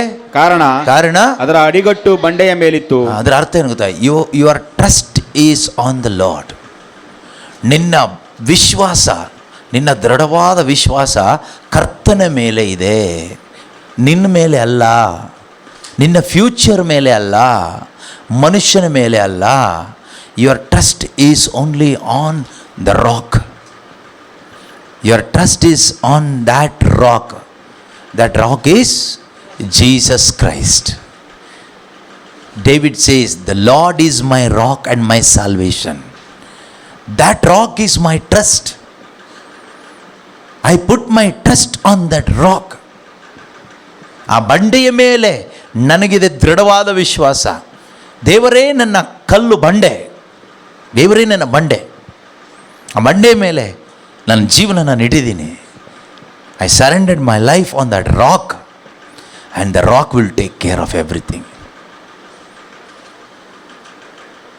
Waves and wind cannot destroy the rock, but if that waves and wind applies to the rock, that will be destroyed. Not rock will be destroyed, that wave will be destroyed. ಅಲೆ ಗಾಳಿ ಒಂದು ಬಂಡೆಗೆ ಜೋರಾಗಿ ಹೊಡೆದ್ರೆ ಬಂಡೆ ಪುಡಿ ಪುಡಿ ಆಗೋದಿಲ್ಲ, ಹೊಡೆಯುವಂಥ ಅಲೆ ಪುಡಿ ಪುಡಿ ಆಗುತ್ತೆ. ಗಾಳಿ ಬ್ರೇಕ್ ಆಗೋಗುತ್ತೆ, ಗಾಳಿ ಚದುರು ಹೋಗುತ್ತೆ, ಬಂಡೆ ಚದುರು ಹೋಗೋದಿಲ್ಲ. ನಿನ್ನ ಟ್ರಸ್ಟ್, ನಿನ್ನ ಜೀವನ ಆ ಬಂಡೆ ಮೇಲೆ ಇಟ್ಟರೆ ಆ ಬಂಡೆ ಎಲ್ಲ ನೋಡ್ಕೊಳ್ಳುತ್ತೆ. ಆ ಬಂಡೆ ಯೇಸು, ಆ ಬಂಡೆ ದೇವರು. ಆದರೆ ನೀನು ಮನುಷ್ಯನ ನಂಬಿ ಬದುಕಿದರೆ, ಪ್ರಾರ್ಥನೆನ ನಂಬಿ ಬದುಕಿದರೆ, ಪ್ರಾರ್ಥನೆ ಮಾಡೋರನ್ನ ನಂಬಿ ಬದುಕಿದರೆ, ಪ್ರೇಯರ್ ಗ್ರೂಪ್ ಅವ್ರನ್ನ ನಂಬಿ ಬದುಕಿದರೆ, ಕರಿಸ್ಮ್ಯಾಟಿಕ್ ಬ್ರದರ್ಸ್ಗಳನ್ನ ನಂಬಿ ಬದುಕಿದರೆ, ದುಡ್ಡನ್ನು ನಂಬಿ ಬದುಕಿದರೆ, ನಿನ್ನ ಆರೋಗ್ಯವನ್ನು ನಂಬಿ ಬದುಕಿದರೆ, ನಿನ್ನ ಬುದ್ಧಿವಂತಿಕೆಯನ್ನು ನಂಬಿ ಬದುಕಿದರೆ, ನಿನ್ನ ವಿದ್ಯಾಭ್ಯಾಸವನ್ನು ನಂಬಿ ಬದುಕಿದರೆ, ನಿನ್ನ ಭವಿಷ್ಯವನ್ನು ನಂಬಿ ಬದುಕಿದರೆ, ನಿನ್ನ ಆಸ್ತಿ ಪಾಸ್ತಿಯನ್ನು ನಂಬಿ ಬದುಕಿದರೆ, ನಿನ್ನ ಮಕ್ಕಳನ್ನ ಮರಿನ ನಂಬಿ ಬದುಕಿದರೆ, ಮರಳಿನ ಮೇಲೆ ನೀನು ನಂಬಿಕೆ ಇಟ್ಟಾಗಾಯಿತು. ಈ ಮರಳು ಯಾವಾಗ ಕೊಚ್ಕೊಂಡು ಹೋಗುತ್ತೋ ಗೊತ್ತಿಲ್ಲ. ದೇವರು ಕಣ್ಣಿಗೆ ಕಾಣದೇ ಇರೋ ಒಂದು ವೈರಸ್ನ ಸ್ವಲ್ಪ ವರ್ಷದ ಹಿಂದೆ 2019-20 ಕಳಿಸಿದರು. ಏನೋ ವೈರಸ್ ಹೆಸರು? ಕೊರೋನಾ ವೈರಸ್ ಕಳಿಸಿದ್ರು. ಯಾರ್ದಾದ್ರೂ ಕಣ್ಣಿಗೆ ಕಾಣ್ತಾ? ಮರಳಿನ ಮೇಲೆ ಮನೆ ಕಟ್ಟಿದವರು ಸುಮಾರು ಜನ ಅಲೆಗಳು ಬಂದಾಗ ಉದುರು ಬಿದ್ದು ಹೋಯ್ತು. ಆದರೂ ನಮಗೆ ಬುದ್ಧಿ ಬಂದಿಲ್ಲ. ಆಗ್ರೋ ಅಂತ ದೇವರು ಆ ರೀತಿಯಲ್ಲಿ ನಮಗೊಂದು ಎಚ್ಚರಿಕೆ ಕೊಟ್ಟು ಒಂದು ಟ್ರೈನಿಂಗ್ ಕೂಡ ಕೊಟ್ಟರು, ದಂಡಿಸಿದರು ನಮಗೆ. ಆದರೂ ಕೂಡ ನಾವು ಮತ್ತು ಶತದಡ್ಡರಾಗಿ ಹೋಗ್ಬಿಟ್ವಿ. ಆ ಕೊರೋನಾ ಇರೋ ಟೈಮಲ್ಲಿ ಅಲ್ಪ ಸ್ವಲ್ಪ ಬೈಬಲೆಲ್ಲ ಹಿಡ್ಕೊಂಡು ವಾಕ್ಯ ಎಲ್ಲ ನಂಬಿ, ಆಶ್ರಯವೋ ನೀನೇ ಏಸಯ್ಯ ಅಂತ ಹಾಡಿ ಹಾಡಿ ಹಾಡಿ ಅವರನ್ನೇ ಆಶ್ರಯಿಸಿದ್ವಿ. ಆಮೇಲೆ ಹಾಡು ಮಾತ್ರ ಉಳಿತು, ಆಶ್ರಯ ಪೂರ್ತಿ ಮತ್ತೆ ತೊಳೆದ ಹಂದಿ ಕೆಸರಿಗೆ ಅನ್ನೋ ರೀತಿಯಲ್ಲಿ ಮತ್ತೆ ಅದೇ ಲೋಕದ ಕೆಸರಲ್ಲಿ ಬಿದ್ದು ಕೊಚ್ಚೆಗುಂಡಿಯಲ್ಲಿ ಹೊರಳಾಡ್ತಾ ಇದ್ದೀವಿ. ಪ್ರೈಸ್ ದ ಲಾರ್ಡ್, ಹಾಲೆಲೂಯಾ ಹೇಳ್ಕೊಂಡು. ಇದು ಯಾರ್ದು ಕತೆ ಅಲ್ಲ, ನನ್ನ ಕತೆ, ನಿಮ್ಮ ಕತೆ, ನಮ್ಮ ಕತೆ, ನಮ್ಮೆಲ್ಲರ ಒಂದೇ ಒಂದು ಕತೆ. ಬುದ್ಧಿವಂತರಾಗ್ರಿ. ಇಲ್ಲಿ ಹೇಳ್ತಾರೆ, ಯಾಕೊಬ್ಬರು ಹೇಳ್ತಾರೆ, ಏನಂತ ಹೇಳ್ತಾರೆ? You do not even know what tomorrow will bring. What is your life?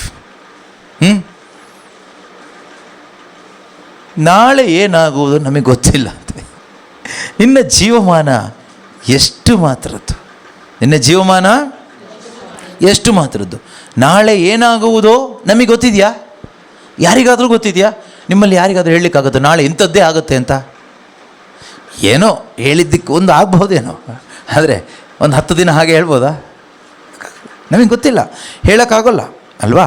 ಅದು ನಮ್ಮ ಜೀವನ ಯಾವ ರೀತಿ ಅನ್ನೋದನ್ನು ಹೇಳ್ತಾರೆ.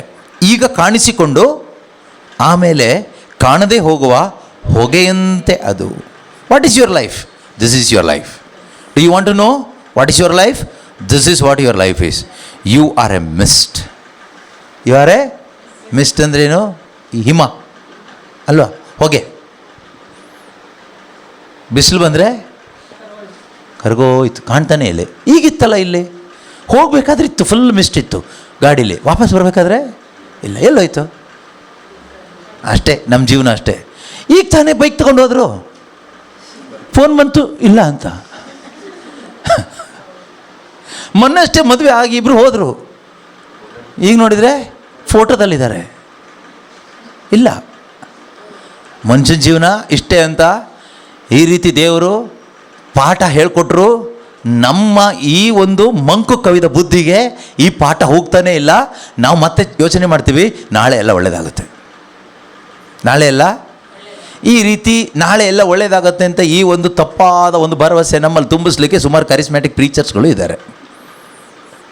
ಈ ಎಲ್ಲ ಸಭೆಗಳಲ್ಲೂ ಸಿಗ್ತಾರೆ. ಈ ಪ್ರೊಟೆಸ್ಟೆಂಟ್ ಪೆಂಟೆಕೋಸ್ಟಲ್ ಚರ್ಚ್ಗಳಲ್ಲಿ ಜಾಸ್ತಿ, ಕ್ಯಾಥಲಿಕ್ ಚರ್ಚಲ್ಲಿ ಅಷ್ಟಿಲ್ಲ, ಆದರೂ ಇದ್ದಾರೆ. ಮೆಜಾರಿಟಿ ಪೆಂಟೆಕೋಸ್ಟಲ್ ಚರ್ಚಸ್ಗಳಲ್ಲೇ. ಅದರಲ್ಲಿ ಕರಿಸ್ಮ್ಯಾಟಿಕ್ ಗ್ರೂಪ್ ಅಂತ ಇದೆಯಲ್ಲ, ಇವ್ರದ್ದು ಅಲ್ಟಿಮೇಟ್ ಬಿಸ್ನೆಸ್ ಇದೇನೆ, ನಾಳೆ ಎಲ್ಲ ಒಳ್ಳೇದಾಗುತ್ತೆ ಅಂತ ಹೇಳೋದು, ಪಾಕೆಟ್ ಮನಿ ಹೊಡ್ಕೊಳ್ಳೋದು. ಮಂತ್ರವಾದಿಗಳ ಥರ. ಬೈಬಲ್ ಹೇಳುತ್ತೆ ನಾಳೆದೇ ಪ್ರಾಬ್ಲಮ್ ಇದೆಯಪ್ಪ, ನಾಳೆ ಏನಾಗುತ್ತೆ ಅಂತ 100% ಗೊತ್ತಿಲ್ಲಪ್ಪ, ಅದು ಬೈಬಲ್ ಹೇಳುತ್ತೆ. ಮತ್ತು ಹೇಳುತ್ತೆ ಇದು ವ್ಯರ್ಥನೇ ವ್ಯರ್ಥ. ನಾಳೆ ನೀನು ಏನೋ ಒಳ್ಳೇದಾಗುತ್ತೆ ಅಂತ ನೀನು ಅಂದ್ಕೊಳ್ಳೋದು ಆದರೂ ಅದು ವ್ಯರ್ಥನೇ. ಮನುಷ್ಯನು ಪಡುವ ಎಲ್ಲ ಪ್ರಯಾಸದಿಂದ ಅವನಿಗೆ ಸಿಗೋ ಲಾಭ ಏನು ಕೇಳಿದರೆ ಲಾಸ್ಟಿಗೆ ಏನು ಗೊತ್ತಾ? ಹೀಗೆ ಹೋಗಿ ಗಾಳಿ ಹಿಡ್ಕೊಂಡು ಹಿಂಗೆ ಬಂದಂಗೆ, ತಗೊಳ್ಳಿ ಏನಿದೆ ಖಾಲಿ ಅಲ್ವಾ? ಸೊ ಗಾಳಿ ಹಿಡ್ಕೊಂಡು ಬಂದೆ, ತಗೊಳ್ಳಿ ನೋಡಿ ಗಾಳಿ ತೋರಿಸ್ತಾ ಇದ್ದೀನಿ, ಎಷ್ಟು ಚೆನ್ನಾಗಿ ಕಾಣ್ತು ಗಾಳಿ. ಯೂಟ್ಯೂಬಲ್ಲಿ ಯಾರಿಗಾರು ಕಾಣಿಸ್ತಾ ಇದೆಯಾ ಗಾಳಿ? ಗಾಳಿ ಕಾಣಿಸ್ತಾ? ಹಾಗೆ ವ್ಯರ್ಥ. ಉಪದೇಶಕ ಅಥವಾ ಪವಿತ್ರಾತ್ಮ ನಮಗೆ ಎಕ್ಸಾಂಪಲ್ ಕೊಟ್ಟು ಹೇಳಿದ್ರು ನಮ್ಮ ಈ ತಲೆಗೆ ಹೋಗ್ತಾ ಇಲ್ಲ. ಅಷ್ಟು ನಮ್ಮ ಈ ತಲೆ ಒಳಗಡೆ ಈ ಲೋಕದ ಜ್ಞಾನ ತುಂಬ್ಕೊಬಿಟ್ಟಿದೆ, ಅಜ್ಞಾನ ತುಂಬ್ಕೊಬಿಟ್ಟಿದೆ. ದೇವರ ಜ್ಞಾನಕ್ಕೆ ವಿರುದ್ಧವಾದ ಜ್ಞಾನವೇ ಅಜ್ಞಾನ. ಅದು ನಮ್ಮ ತಲೆ ಒಳಗಡೆ ತುಂಬಿಸ್ಕೊಂಡ್ಬಿಟ್ಟಿದ್ದೀವಿ. ಈ ಲೋಕ ನಮ್ಮ ತಲೆ ಒಳಗಡೆ ತುಂಬಿಸೋದೇ ದೇವರ ಜ್ಞಾನಕ್ಕೆ ವಿರುದ್ಧವಾದ ಒಂದು ಜ್ಞಾನ, ಅದೇ ಅಜ್ಞಾನ. ಆ ಅಜ್ಞಾನ ತುಂಬಿಸ್ಕೊಳ್ಳಿಕ್ಕೆ ಎಷ್ಟು ಲಕ್ಷಗಳು ಖರ್ಚು ಮಾಡ್ತೀವಿ ದೇವರೇ ಅಲ್ವಾ? ಜ್ಞಾನ ತುಂಬಿಸ್ಕೊಳ್ಳಿಕ್ಕೆ ಏನು ಖರ್ಚು ಮಾಡ್ತಾಯಿದ್ದೀವಿ? ಬೈಬಲ್ ಹೇಳುತ್ತೆ ನೀನು ಜ್ಞಾನ ಹುಡುಕಬೇಕಂತೆ. ಜ್ಞಾನೋಕ್ತಿಗಳ ಪುಸ್ತಕ 3ನೇ ಅಧ್ಯಾಯದಲ್ಲಿ ನಾವು ಓದ್ತೀವಲ್ವ, ಜ್ಞಾನವನ್ನು ಹುಡುಕಬೇಕಂತೆ. ಹೇಗೆ ಹುಡುಕಬೇಕಂತೆ? ನೀನು ಹಣ ಹೆಂಗೆ ಹುಡುಕ್ತೀಯೋ ಹಾಗೆ, ನಿಧಿ ಹೆಂಗೆ ಹುಡುಕ್ತೀಯೋ ಹಾಗೆ ನೀನು ಏನನ್ನು ಹುಡುಕಬೇಕಂತೆ? ಜ್ಞಾನ. ಯಾವ ಜ್ಞಾನ? ಯೇಸುವೆಯ ಅಜ್ಞಾನ, ದೇವರನ್ನು ಅರಿತುಕೊಳ್ಳೋದು. ಜ್ಞಾನ ಹುಡುಕೋದಂದ್ರೆ ಏನು ಪುಸ್ತಕ ಓದೋದಲ್ಲ. ಬೆಳಗ್ಗೆಯಿಂದ ಸಂಜೆ ತನಕ ಬೈಬಲ್ ಓದ್ತಾ ಕೂತ್ಕೊಂಡ್ರು ಜ್ಞಾನ ಬರಲ್ಲ. ಕೆಲವರಿಗೆ ಇರೋ ಜ್ಞಾನನೂ ಹೋಗಿರುತ್ತೆ. ಒಲೆ ಮೇಲೆ ಏನೋ ಹಾಲು ಅಡುಗೆನೋ ಪದಾರ್ಥ ಏನೋ ಇಟ್ಟು ಬಂದಿರ್ತಾರೆ, ಇಲ್ಲಿ ಬೈಬಲ್ ಓದ್ತಾ ಕೂತ್ಕೊಂಡಿರುತ್ತೆ, ಎಲ್ಲ ಸುಟ್ಟೋಗಿರುತ್ತೆ. ಅಲ್ಲಿ ಇರೋ ಜ್ಞಾನನೂ ಹೋಗುತ್ತೆ. ಹಾಗಾದ್ರೆ ಬೈಬಲ್ ಓದೋದು ತಪ್ಪ? ಬೈಬಲ್ ಓದೋದು ತಪ್ಪು ಅಂತ ಅಲ್ಲನೇ, ಅದೇ ಸ್ಕೂಲಿಗೆ ಹೋಗೋದು ತಪ್ಪಂತೀರಿ, ಇತ್ಲಾಗ ಬೈಬಲ್ ಓದೋದು ತಪ್ಪಂತೀರಿ. ನಾವು ಮತ್ತೆ ಏನು ಮಾಡಬೇಕು? ನಾನು ಅದನ್ನೇ ಪ್ರಾರಂಭದಲ್ಲಿ ಹೇಳಿದ್ದು, ದೇವರನ್ನ ಅರಿತುಕೋಪ್ಪ, ದೇವರನ್ನ ಅರಿತುಕೋ. ಈ ಯಾವ ತಪ್ಪು ಯಾವ್ದು ಸರಿ ಅಲ್ಲ, ಸರಿ ಒಂದೇ. ದೇವರನ್ನು ಅರಿತುಕೊಳ್ಳೋದೊಂದೇ ಸರಿ. ಅಲ್ಲ, ನಮ್ಮನ್ನು ದೇವರು ಸೃಷ್ಟಿ ಮಾಡಿದ್ದು ಅದಕ್ಕೆ, ಅಷ್ಟೇ ಕೆಲಸ, ಅಷ್ಟೇನಾ? ಅಷ್ಟೇ. ಅದು ಒಂದು ಬಿಟ್ಟು ನೀನು ಬೇರೆ ಒಂದು ಮಾಡೋಕ್ಕೋದ್ರೆ ಆ ಒಂದಕ್ಕೆ 91 ಆ್ಯಡ್ ಆಗುತ್ತೆ. ಆಮೇಲೆ 91ನ್ನು ಬಗೆಹರಿಸ್ಲಿಕ್ಕೆ ಹೋದರೆ 101 ಮತ್ತೆ ಪ್ಲಸ್ ಆ್ಯಡ್ ಆಗುತ್ತೆ. ಹೀಗೆ ನಿನ್ನ ಜೀವನ ಪೂರ್ತಿ ಆ ಲಾಸ್ಟಿಗೆ ಏನು ಹೇಳ್ತೀವಿ ಗೊತ್ತಾ? ಕಮಿಟ್ಮೆಂಟ್ ಬ್ರದರ್, ಕಮಿಟ್ಮೆಂಟ್ ಇದೆಯಲ್ಲ. ನಿಮಗೇನು ಕಮಿಟ್ಮೆಂಟ್ ಇಲ್ಲ. ಯಾರೊಬ್ಬರು ಮೈಕ್ ಹಾಕ್ಕೊಡ್ತಾರೆ, ಹಿಡ್ಕೊಂಡು ಹೇಳ್ತೀರಿ ನಮಗೇನು. ನಿಮ್ಮ ಥರ ಇದ್ದಿದ್ರೆ ನಾವು ಮಾಡ್ಬೋದಾಗಿತ್ತು. ಕೊಡ್ತೀನಿ ಬನ್ನಿ, ಇಲ್ಲಿ ಬನ್ನಿ, ನಿಮ್ಮ ಕೈಗೆ ಹ್ಯಾಂಡ್ ಓವರ್ ಮಾಡ್ತೀನಿ ಮೈಕ್ನ, ಬೋಧನೆ ಮಾಡ್ತೀನಿ, ನೀವು ಹೋಗಿ, ಯಾರು ಬೇಡ ಅಂದರು, ಬನ್ನಿ. ನಿಮಗೆ ಬಂದು ಹೋಗ್ಲಿಕ್ಕೆ ಖರ್ಚು ಕೊಡ್ತೀನಿ ನಾನು, ಬನ್ನಿ. ಊಟ ತಿಂಡಿಯನ್ನು ಕೊಡ್ತೀನಿ, ಮಲ್ಕೊಳ್ಳಿಕ್ಕೆ ಜಾಗ ಕಷ್ಟ ಆಗ್ಬೋದು, ಬನ್ನಿ ಮಾಡಿ. ಯಾರು ಬೇಡ ಅಂದ್ರೆ ಮಾಡಿ ಅಲ್ವಾ?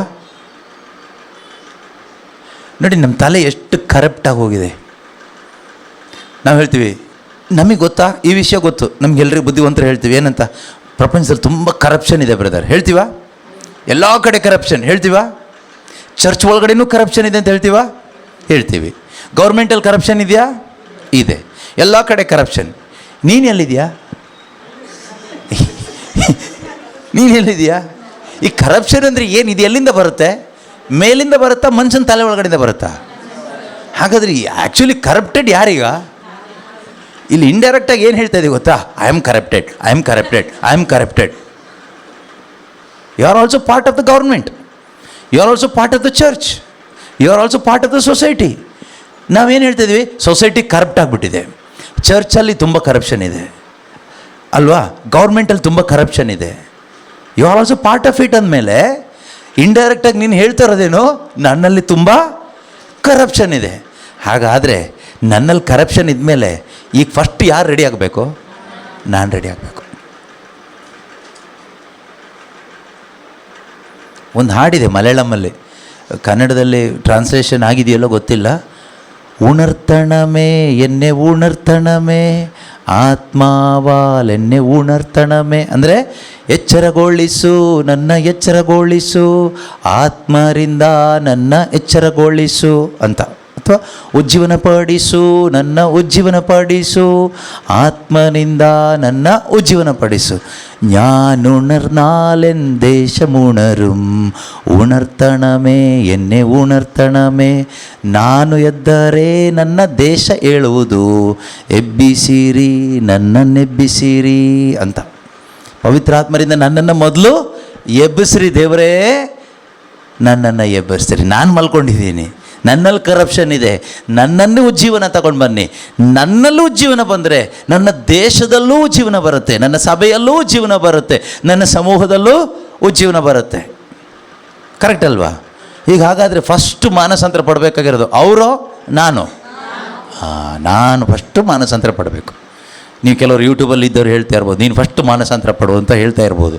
ಅದನ್ನೇ ನಾನು ಹೇಳ್ತಾ ಇರೋದು, ನಾನು ಫಸ್ಟು ಮಾನಸಾಂತರ ಪಡಬೇಕು. ನಾನು ಮಾನಸಾಂತರ ಪಟ್ಟರೆ ಖಂಡಿತವಾಗ್ಲೂ ಇನ್ನೊಬ್ಬರನ್ನಾದರೂ ಮಾನಸಾಂತರಕ್ಕೆ ಪಡಲಿಕ್ಕೆ ದಾರಿ ಮಾಡ್ಬೋದು. ಫಸ್ಟು ಯಾರಲ್ಲಿ ಉಜ್ಜೀವನ ಆಗಬೇಕು? ನನ್ನಲ್ಲಿ. ಅದರಿಂದ ನಾವು ಪ್ರಾರ್ಥನೆ ಮಾಡುವಾಗ ದೇವರಲ್ಲಿ ಕೇಳಬೇಕು, ದೇವರೇ ಫಸ್ಟು ನನ್ನಲ್ಲಿ ಉಜ್ಜೀವನ ತಗೊಂಡು ಬಾ. ನಾವು ಮಧ್ಯಸ್ಥಿಕೆ ಪ್ರಾರ್ಥನೆಯವರು ನೋಡಿ ಅಂತ ಬುದ್ಧಿವಂತರು.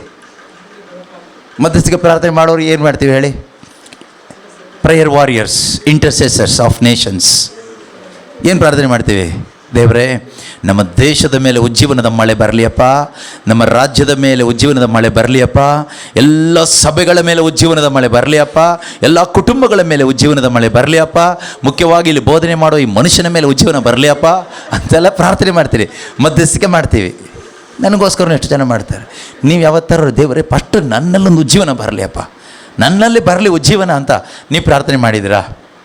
ನೀವು ಬಂದರೆ ನಿಮ್ಮಲ್ಲಿ ಬರೋ ಉಜ್ಜೀವನ ಆಗುತ್ತೆ, ನನ್ನಲ್ಲಿ ಬರೋದು, ಅವರಲ್ಲಿ ಬರೋದು, ಕುಟುಂಬದಲ್ಲಿ ಬರೋದು. ಅದಕ್ಕೆ ಯೇಸು ಹೇಳ್ತಾರೆ, ಮೊದಲು ನಿನ್ನ ಕಣ್ಣು ಸರಿ ಮಾಡ್ಕೋ, ನಿನ್ನ ಕಣ್ಣಲ್ಲಿರೋ ದಿಮ್ಮಿನ ತೆಗೆದು ಹಾಕು. ಆಗ ಸಹೋದರನ ಕಣ್ಣಲ್ಲಿ ಇರೋ ದಿಮ್ಮಿ ಅಲ್ಲ, ಅಣು, ಅದು ನಿನಗೆ ತೆಗಿಯೋಕೆ ಈಸಿಯಾಗಿ ಕಾಣಿಸುತ್ತೆ. ನಾವು ಮಧ್ಯಸ್ಥಿಕೆಯವರೆಲ್ಲ ಬೇರೆಯವ್ರದ್ದು ಅಣು ತೆಗಿಯೋ ಕೆಲಸ ಮಾಡ್ತೀವಿ, ನಮ್ಮಲ್ಲಿ ದಿಮ್ಮಿ ಇಟ್ಕೊಂಡು. ಉಜ್ಜೀವನ ಎಲ್ಲಿಂದ ಬರುತ್ತೆ ಅಲ್ವಾ? ಸೊ ಅದರಿಂದ ಫಸ್ಟ್ ಉಜ್ಜೀವನ ಆಗಬೇಕಾಗಿರೋದು ನನ್ನ ಒಳಗಡೆ. ಅದರಿಂದ ನಾವು ಪ್ರಾರ್ಥನೆ ಮಾಡೋಣ, ದೇವರೇ ಜ್ಞಾನ ಕೊಡಿ. ಏನು ಕೊಡಿ? ಯಾಕೊಬ್ಬ 1:5 ವಾಕ್ಯ ಹೇಳೋ ಪ್ರಕಾರ ನಾವು ಹಾಗಾದರೆ ಯಾವುದಕ್ಕಾಗಿ ಪ್ರಾರ್ಥನೆ ಮಾಡಬೇಕೀಗ? ಊಟಕ್ಕಾಗಿ ಅಲ್ಲ, ಬಟ್ಟೆಗಾಗಿ ಅಲ್ಲ, ನಾಳೆಯ ಸುಖಕ್ಕಾಗಿ ಅಲ್ಲ, ಎಲ್ಲರ ಪರಿವರ್ತನೆಗಾಗಿ ಅಲ್ಲ, ಮಾಡಲೇಬೇಕು ಅದಲ್ಲ. ಫಸ್ಟ್ ನಾವು ಕೇಳಬೇಕಾಗಿರೋದು ಜ್ಞಾನಕ್ಕಾಗಿ. ದೇವರೇ ಜ್ಞಾನ ಕೊಡಿ, ನನಗೊಂದು ಜ್ಞಾನ ಬೇಕು. ಹೇಗೆ ಪ್ರಾರ್ಥನೆ ಮಾಡಬೇಕೆಂಬ ಜ್ಞಾನ ಕೊಡಿ. ನಿಮ್ಮನ್ನು ಅರಿತುಕೊಳ್ಳಲು ಬೇಕಾದ ಜ್ಞಾನ ಕೊಡಿ. ಮಾನಸಾಂತರ ಪಡಲು ಬೇಕಾದ ಒಂದು ಜ್ಞಾನ ಕೊಡಿ. ನಿನ್ನ ವಾಕ್ಯವನ್ನು ಗ್ರಹಿಸಿಕೊಂಡು ಅದರಂತೆ ತೀರ್ಮಾನ ಮಾಡಿ ಜೀವಿಸಲು ಬೇಕಾದ ಒಂದು ಜ್ಞಾನವನ್ನು ನನಗೆ ನೀಡಿ ದೇವರೇ ಎಂದು ದೇವರಲ್ಲಿ ನಂಬಿಕೆ ಇಟ್ಟು ಪ್ರಾರ್ಥಿಸಿ. ಯೇಸು ಆಗಿರುವ ಬಂಡೆ ಮೇಲೆ, ಕರ್ತನಾಗಿರೋ ಬಂಡೆ ಮೇಲೆ ನನ್ನ ಜೀವನವನ್ನು ಸಮರ್ಪಿಸಿಕೊಟ್ಟು ಜೀವನವನ್ನು ಜೀವಿಸಲಿಕ್ಕೆ ಬೇಕಾದ ಜ್ಞಾನ ಕೊಡಿ ದೇವರೇ ಎಂದು ನೀವು ಜ್ಞಾನಕ್ಕಾಗಿ ಮೊರೆಯಿಡಿ, ಜ್ಞಾನಕ್ಕಾಗಿ ಹುಡುಕಿರಿ. ಆಗ ನಮಗೆ ದೇವರು ಅವರ ಮಹಿಮೆಗಾಗಿ ಜೀವಿಸಲಿಕ್ಕೆ ಬೇಕಾದ ಜ್ಞಾನವನ್ನು ಕೊಡ್ತಾರೆ. ಈ ವ್ಯರ್ಥವಾದ ಪ್ರಪಂಚದಲ್ಲಿ ನಿನ್ನ ಜೀವನ ವ್ಯರ್ಥವಾಗಿ ಹೋಗದ ಹಾಗೆ, ಅದು ಉಪ್ಪಾಗಿ ರುಚಿ ಕೊಡುವ ಜೀವನ ಆಗುವ ಹಾಗೆ, ಬೆಳಕಾಗಿ ಕತ್ತಲೆಯನ್ನು ದೂರ ಮಾಡುವ ಒಂದು ದೀಪವಾಗಿ ನೀನು ಬೆಳಗಲ್ಪಡುವ ಹಾಗೆ ದೇವರು ಮಾಡ್ತಾರೆ. ನಾವು ಕೇಳಬೇಕು ಈ ಜ್ಞಾನಕ್ಕಾಗಿ. ಆಗ ಖಂಡಿತ ನಮಗೆ ಒಂದೊಂದು ದಿನಾನೂ ಬ್ಲೆಸ್ಸಿಂಗ್ ಆಗಿರುತ್ತೆ. ನಮಗೆ ನಾವೇ ಹೇಳ್ಕೋಬೋದು, this is the day that the Lord has prepared for me, what a blessed day ಅಂತ ಹೇಳಿ ದೇವರಿಗೆ ಥ್ಯಾಂಕ್ಸ್ ಹೇಳಲಿಕ್ಕಾಗುತ್ತೆ. ಕೊರಗ್ತಾ ಬದುಕೋದಿಲ್ಲ. ಈ ಜ್ಞಾನದಲ್ಲಿ ನಾವು ಬದುಕುವಾಗ ಎಲ್ಲರನ್ನೂ ಪ್ರೀತಿ ಮಾಡೋಕ್ಕಾಗುತ್ತೆ, ಎಲ್ಲರನ್ನೂ ಕ್ಷಮಿಸ್ಲಿಕ್ಕಾಗುತ್ತೆ, ನಮ್ಮ ಸ್ವಾರ್ಥ ಚಿಂತೆಯನ್ನು ಬಿಡಲಿಕ್ಕಾಗುತ್ತೆ, ನಮ್ಮ ಸ್ವಂತ ಸುಖದ ಬಗ್ಗೆ ಯೋಚನೆ ಮಾಡದೆ ಇತರರ ಒಳಿತಿನ ಬಗ್ಗೆ ಯೋಚನೆ ಮಾಡಲಿಕ್ಕಾಗುತ್ತೆ. ಇದೆಲ್ಲ ಆಗೋದು ಯಾವಾಗ? ಜ್ಞಾನ ಬಂದ್ರೇ. ಇಲ್ಲ ಅಂದರೆ ನಮ್ಮ ಸುಖ, ನಮ್ಮ ಒಳಿತು ಇದೇ ಕೊರಗಿ ಒಂದಿನ ಸತ್ತೋಗ್ಬಿಡ್ತೀವಿ. ಅದರಿಂದ ಪ್ರೀತಿಯ ಸಹೋದರ ಸಹೋದರಿಯರೇ, ಪ್ರಾರ್ಥಿಸೋಣ. ಇದು ನಿಂತ್ಕೊಳ್ಳೋಣ. Let us pray.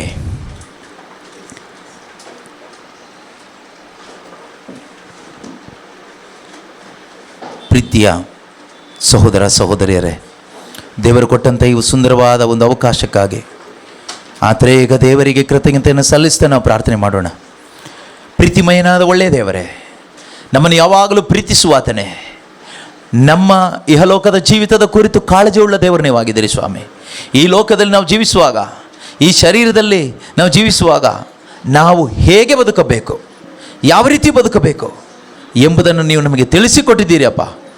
ಈ ಸತ್ಯವನ್ನು ನಿನ್ನ ಪವಿತ್ರಾತ್ಮನ ಮುಖಾಂತರ ನಮಗೆ ಮನದಟ್ಟು ಮಾಡಿಕೊಟ್ಟಿದ್ದಕ್ಕಾಗಿ ಸ್ತೋತ್ರ ಅಪ್ಪ. ನಮ್ಮಲ್ಲಿದ್ದ ಮೂಢತನವನ್ನು, ನಮ್ಮಲ್ಲಿದ್ದಂಥ ಅವಿವೇಕತನವನ್ನು, ಅಜ್ಞಾನವನ್ನು ನೀನು ನಿನ್ನ ವಚನದ ಮುಖಾಂತರ ತೆಗೆದು ಹಾಕಿದ್ದಕ್ಕಾಗಿ ಸ್ತೋತ್ರ ಅಪ್ಪ. ನಿನ್ನ ವಾಕ್ಯದಲ್ಲಿರುವ ಬೆಳಕಿನಿಂದ ನಮ್ಮ ಅಂತರಂಗವನ್ನು ತುಂಬಿಸಿ ನಮ್ಮನ್ನು ಬಲಪಡಿಸಿ ಉಜ್ಜೀವನ ಪಡಿಸಿದ್ದಕ್ಕಾಗಿ ಸ್ತೋತ್ರ ಅಪ್ಪ. ನನ್ನಲ್ಲಿ ಒಂದು ಉಜ್ಜೀವನ ಉಂಟಾಗಲಿ ಅಪ್ಪ. ನಮ್ಮೊಬ್ಬೊಬ್ಬರಲ್ಲಿ ಒಂದು ವೈಯಕ್ತಿಕವಾಗಿ ಒಂದು ಉಜ್ಜೀವನ ಉಂಟಾಗಲಿ ಅಪ್ಪ. ನಮ್ಮಲ್ಲಿ ಉಂಟಾಗುವ ಉಜ್ಜೀವನದ ಫಲ ನಮ್ಮ ಕುಟುಂಬದವರು, ನಮಗೆ ಸಂಬಂಧಪಟ್ಟ ಪ್ರತಿಯೊಬ್ಬರು ಅನುಭವಿಸುವಂತೆ ಆಗಲಿ ಅಪ್ಪ. Thank you Jesus, praise you Jesus, hallelujah. ಯೇಸುವೆ ಸ್ತೋತ್ರ, ಯೇಸುವೆ ವಂದನೆ, ಯೇಸುವೆ ಆರಾಧನೆ, ಯೇಸುವೆ ಮಹಿಮೆ, hallelujah. Thank you Jesus, praise you Jesus, hallelujah. ಯೇಸು ಕ್ರಿಸ್ತನ ನಾಮದಲ್ಲಿ ವಂದಿಸ್ತಾ ಪ್ರಾರ್ಥಿಸ್ತಾ ಇದ್ದೇವೆ ತಂದೆಯೇ, ಆಮೇನ್. ಯೇಸು ಕ್ರಿಸ್ತರೇ ನಮ್ಮ ಪ್ರಭು, ಎಂದಿಗೂ ಎಂದೆಂದಿಗೂ ರಾಜ್ಯಭಾರವು, ಅಧಿಕಾರವು, ಮಹಿಮೆಯು ಸದಾಕಾಲಕ್ಕೂ ತ್ರಿಯೇಕ ದೇವರಿಗೆ ಮಾತ್ರ ಸಲ್ಲಲಿ. ಕೇಳುವುದಕ್ಕೆ ಕಿವಿಯುಳ್ಳವನು ಹೋಗಿ ಬನ್ನಿ. ಕ್ರಿಸ್ತರ ಶಾಂತಿ ನಿಮ್ಮೊಡನೆ ಇರಲಿ.